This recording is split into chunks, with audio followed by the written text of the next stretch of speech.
আচ্ছা, আর কতদিন এইভাবে মন খারাপ করে বসে থাকবা?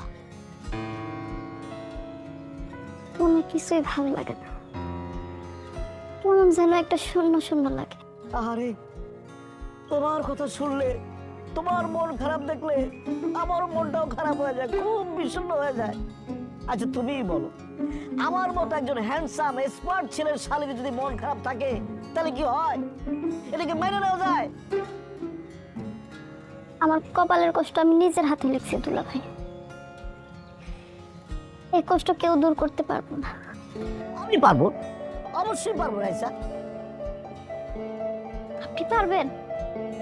সেটা তুমি আমার উপর ছেড়ে দাও, আর আমি যা বলুম সেটা খালি তুমি মন দিয়ে শুনবা, ব্যাস, আর কিচ্ছু লাগবে না। দুলা ভাই, আপনি সত্যি কইতেছেন?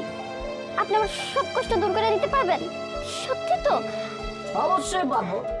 তোমার এই দিল দরিয়া দুলাভাই থাকতে তোমার কোনো চিন্তাই নাই। কি ব্যাপার শালি দুলা ভাই, এত কি গল্প হইতেছে? আর কইরা রুনা, ওই শালা কাইলা নাইজেরিয়ান আমার শালীর তালাক দেয়া শালীর মনটা একদম তছনছ করে দিছে। তাই আমি সিদ্ধান্ত নিচ্ছি, আমার মতো একজন হ্যান্ডসাম স্মার্ট ছেলে দেখে আমার শালীরে বিয়ে দিব।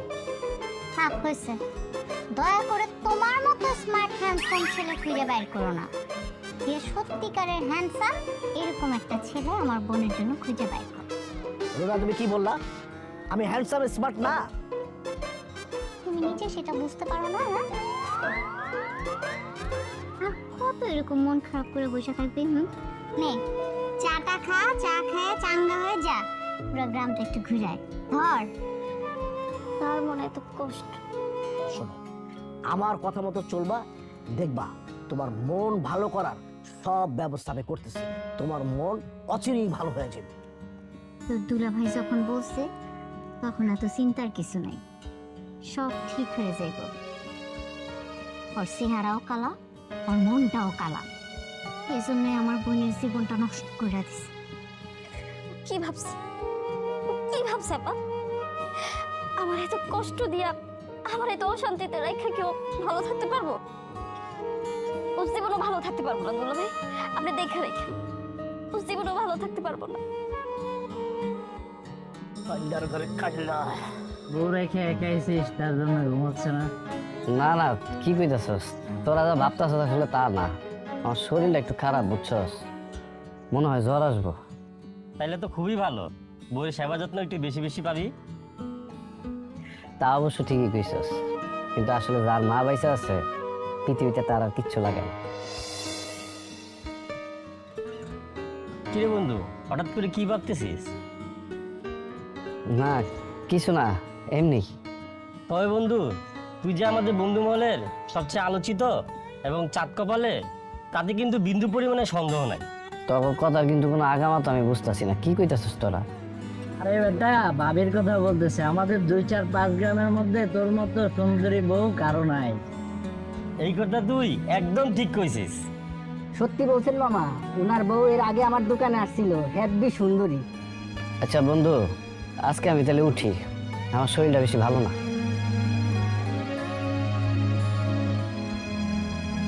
কথা বুঝানো কি হয়েছে?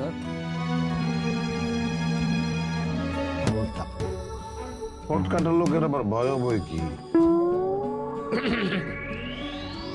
আব্বা কি কোনো কারণে আমার উপর ক্ষিপ্ত? এই এত পেশায় কথা বললো না তো, যেটা বলতেছো সরাসরি বড়, আমার মেজাজ কিন্তু খুব খারাপ আছে। ও আচ্ছা ঠিক আছে, সরাসরি বলতেছি।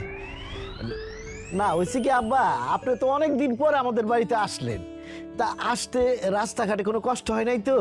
যার মনের ভিতরে কষ্ট, তার কাছে দুনিয়ার আর কোনো কষ্ট কষ্ট না। মনের কষ্ট হচ্ছে পৃথিবীতে আর কোনো কষ্ট বড় নেই, বুঝলা? মারাইসা, তুমি কি দুলাভাইয়ের বাড়িতে আরো থাকতে চাও নাকি আমার সাথে বাড়িতে যাইবা? আব্বা, আমি আর কিছুদিন দুলাভাইয়ের এখানে থাকতে চাই।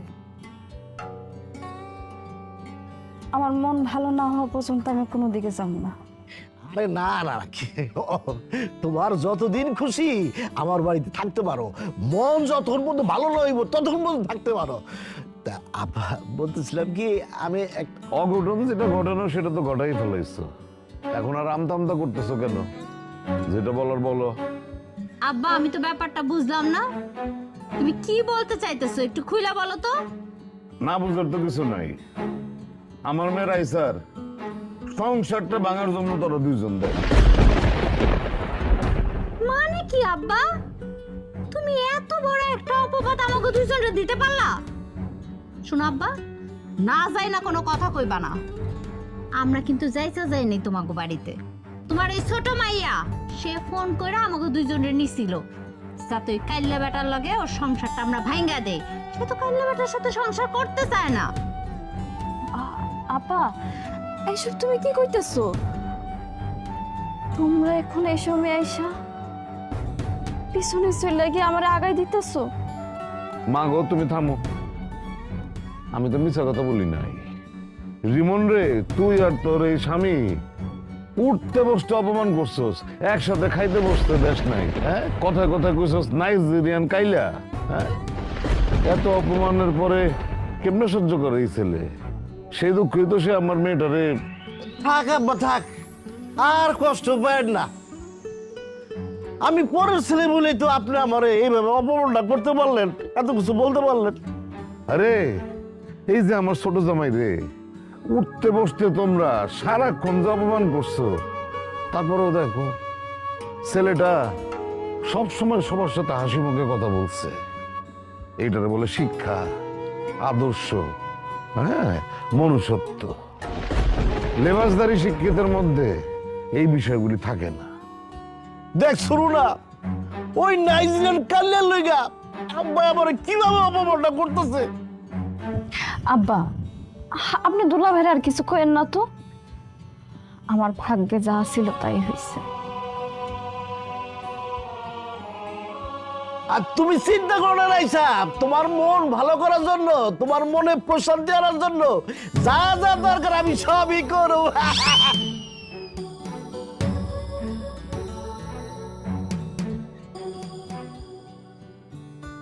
আজ কতগুলো দিন পার হয়ে গেল তাকে ছাড়া। খুব জানতে ইচ্ছে করে এখন সে কিভাবে আছে, কত আনন্দে আছে। আমি ইচ্ছা করলে হয়তো সংসারটা টিকিয়ে রাখতে পারতাম, কিন্তু সেটা তো হতো একজনের দয়া দীক্ষা মাত্র।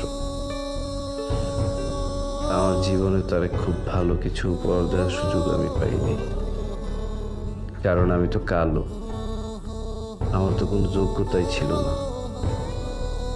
কিন্তু নিজের একটা কথা ভাইবে অনেক সান্ত্বনা দিতে পারি। জীবনে আমার কাছে শেষ যে উপহারটা সে চাইছিল, আমি তার সেটা দিতে পারছি।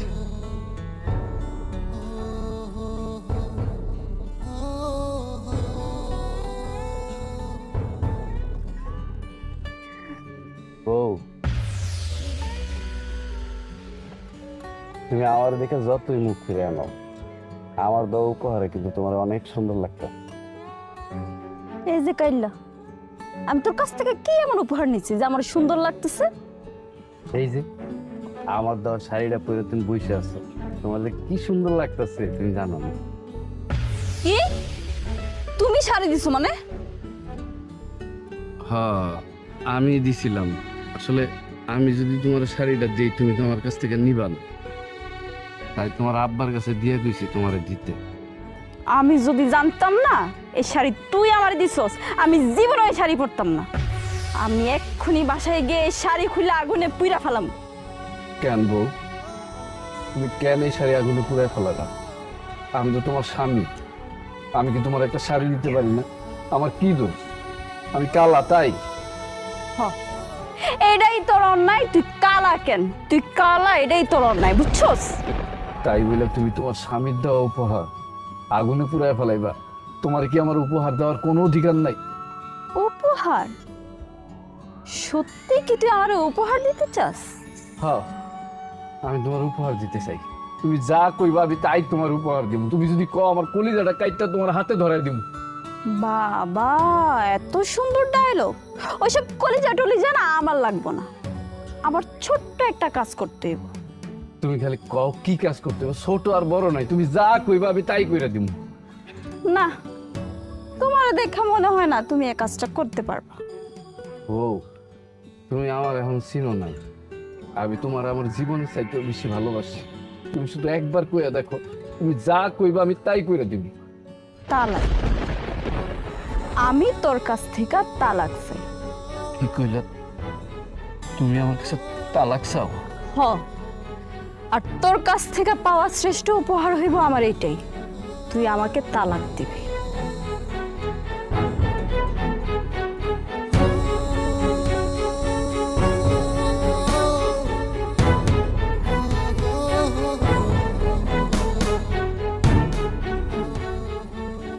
এই মানুষটা কোনোদিন আমার ছিল না, তার জন্য আমার হৃদয়টা এত কেন পড়ে, তার কথা আমার এত কেন মনে পড়ে। বিষয়টা আরেকবার ভেবে দেখ। আমি কিন্তু প্রস্তাবটা খারাপ দেই নাই। আমার শালীর চেহারা একেবারে নায়িকা ফেল। সবই তো বুঝলাম ভাই, কিন্তু ঘটনা হতেছে যে মালটা তো 2 নাম্বার। হেই বেটা, 2 নম্বর মানে? 2 নাম্বার মানে ভাই আমি ওই কথা কই নাই, ওই 2 নাম্বার না, কিন্তু বিয়ের তো মাল, স্বামী আছিল, সংসার আছিল, এইটার কথা কইতেছি। আরে বাবারে, সেই জন্য তো যৌতুক পাবি 10 লাখ। আর শোন, এই 10 লাখের মধ্যে তোর হলো 7 লাখ আর আমার হলো 3 লাখ। আর তোর যে ওই যে বাজারে যে দোকানটা আছে, ওই দোকানটা আবার অ্যাডভান্স ছাড়া ভাড়া দেবে। ওই জায়গায় আমি একটা নতুন ব্যবসা দিই। টাকা পয়সার কথা কইতেছেন? টাকা পয়সা নিয়ে আমার কোনো চিন্তা নাই, মাথা ব্যথা নাই কা, কিন্তু ঘটনা হতেছে আমার মায়ে যদি রাজি না থাকে তাইলে কইলাম আমি কিছু কইতে পারব না। এই এই মানে এমন ভাব করতেছস, মনে করছস যে আমি তোর সম্পর্কে কিছুই জানি না। আর তোর বাপ আমার কি হয়? তোর বাপ আমার দূর সম্পর্কের মামা হয়, আমার মার দিক থেকে, বুঝতে পারছো? আর তুমি যে নেশা করতা সেটাও আমি জানি। নেশা করে আইসা বউরে পিটাইতা, আর এই কারণেই তোমার বউ তোমার তালাক দিয়ে চলে গেছে। ভাই আপনি এইসব কি কইতেছেন? ঠিক আছে, আমি নেশা করতাম, কিন্তু সেটা অনেক দূরের কথা, অনেক আগের কথা ভাই, এটা এখন যায় না।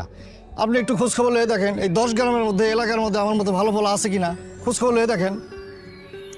আরে বাবারে, ওরেও তো আমার শালীর কাছে নায়ক হিসেবে উপস্থাপন করছি।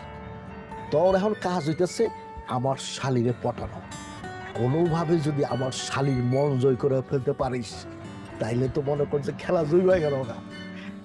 আপনার শালী মনে করেন যদি আমার দিলে ধরে যায়, আমার মনে লাগে যায়, পছন্দ হয়ে যায় মনে করেন, তাহলে হেরে পড়ানো আমার এই একদিনের ব্যাপার, 1 টাইম ব্যাপার। তুই যে এই লাইনে খুব পাকা খেলোয়াড় সেটা আমি ভালো করেই জানি।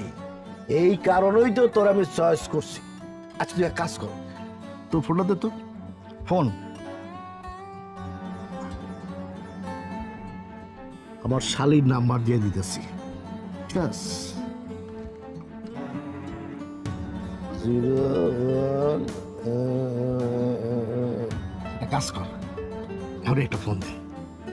এখনই ফোন দিন? আর দে না।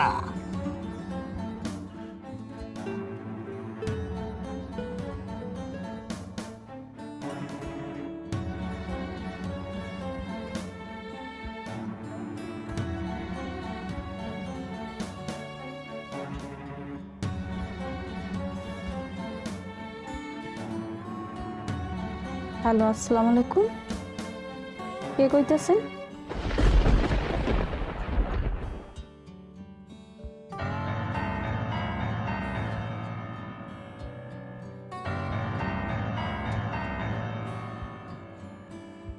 ওই ফোন করে দিলি কে? কাইটা দিলাম মানে, এত সুন্দর কণ্ঠ, মধুমাখা কণ্ঠ শুনে আমি কিদা হয়ে গেছি, মানে কাজ হয়ে গেলাম গা। আর আপনি সামনে খারাপ হয়েছেন তো, এর লাগে কি হে রোমান্টিক কথা কমু কন, কিছু কইতে পারতেছি না। বুঝতে পারছি, অসুবিধা নাই, কাজ চালায় যা। আর কি হয় না হয় টাইম টু টাইম আবার আপডেট দিস, ঠিক আছে? আচ্ছা ভাই, ঠিক আছে।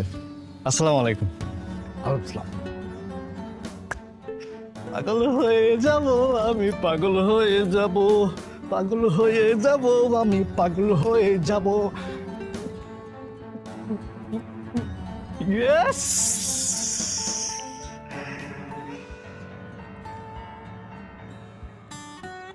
মারে, তোর মনের এখন যে অবস্থা, তাতে আমি যে কি করব আমি তো কোনো সিদ্ধান্ত নিতে পারতেছি না।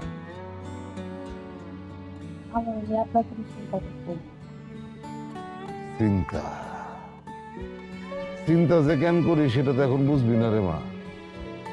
যেদিন মা হবি সেদিন বুঝতে পারবি যে সন্তানের মনে কষ্ট থাকলে বাপ মায়ের মনের মধ্যে কি ঝড় উঠে যায়, কিরকম অস্থির থাকে তারা। আব্বা আমি একটা কথা বলি। বলো। আমি বলি কি, রায় স্যারে আমরা আরেকটা বিয়ে দেই, ভালো ছেলে দেখে বিয়ে দিয়ে দিলে সব ঠিক হয়ে যায়। বাবা দেখো, একটা ভালো বর আর ভালো ঘর পাইতে যে কত কাঠখড় পোড়াইতে হয় তাদের মনে সে সম্পর্কে কোনো ধারণা নেই। আমি আর কোনোদিনও বিয়া করবো না। রিমনের মতন এমন পোলা যদি আমার তালাক দিতে পারে, আমি দুনিয়ার আর কোনো পোলারে বিশ্বাস করি না। আমাকে রিমন্ডে দোষ দিতেছিস কেন মা? দোষ তো সব তোর নিজের। তুই এই ছেলেটারে কারণে অকারণে লেবুর মতন সারাক্ষণ খালি চিপছস, শেষকালে তিতা হয়ে গেছে। আব্বা তুমি না একতরফা কথা কইতেছো। তুমি খামাখায় আমার বোনটার উপরে দোষ দিতেছো। ওর উপরটা যেমন কালা, ওর ভিতরটাও কালা, কিন্তু তুমি সেটা বুঝতেছো না। ফালতু কথা বলিস না। যদি সেটাই হইতো তাহলে তুই আর তোর জামাই ওরে যেই পরিমাণ অপমান করছস, এত অপমানের পরেও সবকিছু মুখ বইজা সহ্য কইরা এই বাড়িতে পড়ে থাকতো না। আব্বা থামো, আমার আর এইসব কথা শুনতে একদমই ভালো লাগতেছে না। আমি ভিতরে গেলাম। যাও, যাইবেই তো। সময়ের কাজ অসময় করলে যেমন কোনো ফল হয় না, তেমনি এখন ওই পাথরে 1000 বার মাথা ঠুকলেও রিমন আর ফিরে আসবো বলে মনে হয় না।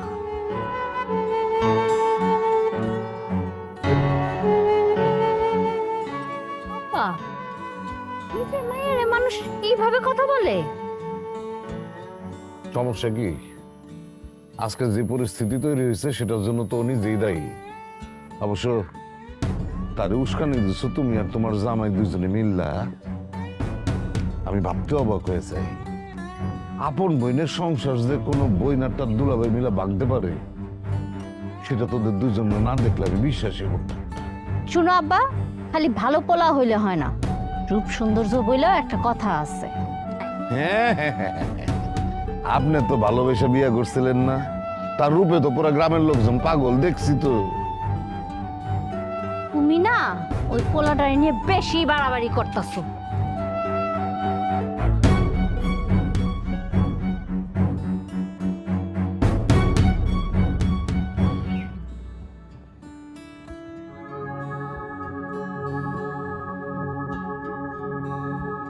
কি নাইজেরিয়ার কি খবর, কেমন আছো? জি আলহামদুলিল্লাহ ভালো।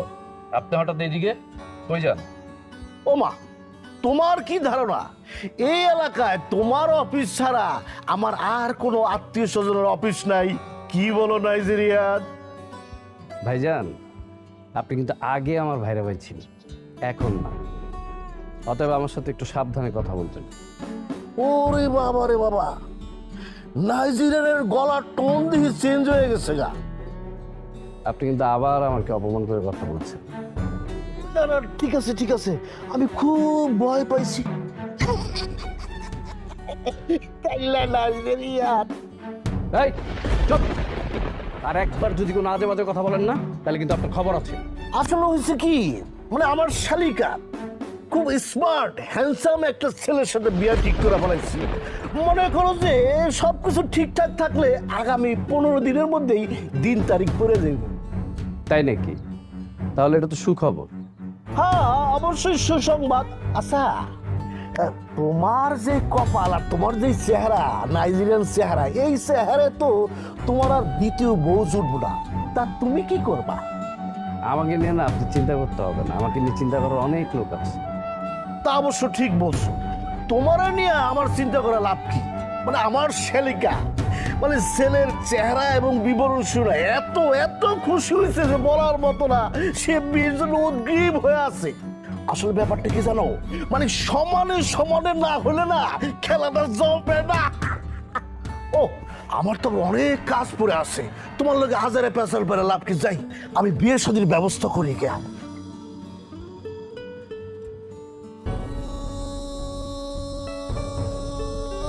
নতুন বিয়ের কথা শুনে সে খুশি হবে, এটাই তো স্বাভাবিক।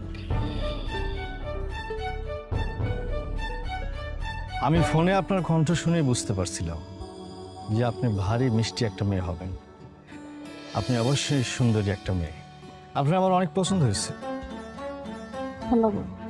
রাইসা, তাহলে তোমরা দুজন কথা বলো। হ্যাঁ আমি আসতেছি, এই সামনে থেকে আসতেছি, চলে আসুন একটু পরে, চলে আসুন, আসি, প্রয়োজন পড়লে আমার ডাক দিও, আসি আমি, আসো।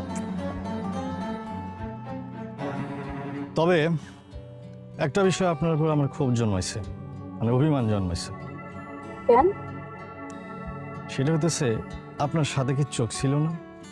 আপনি এত সুন্দরী একটা মেয়ে হয়ে আপনার বাবাই কেমনে পারলো ওই কালা পোলারে গলার মালা বানায় আপনার গলায় পরায় দিতে, আর আপনার সুন্দর হাসতে হাসতে সেই গলার মালাটা বরণ করে নিলেন? এটাই তো আমার জীবনের সবচেয়ে বড় কষ্ট। আমি তো থাক থাক থাক, এসব নাটক সাজায় আমার কাছে আর দুঃখের কাহিনী করতে হবে না। এখন থেকে তোমারে সুখে রাখতে হবে আর দিনভর আনন্দে রাখতে হবে। তারে ভালোবাসা দিয়ে বশ করা যায় না, তারে পৃথিবীর কোন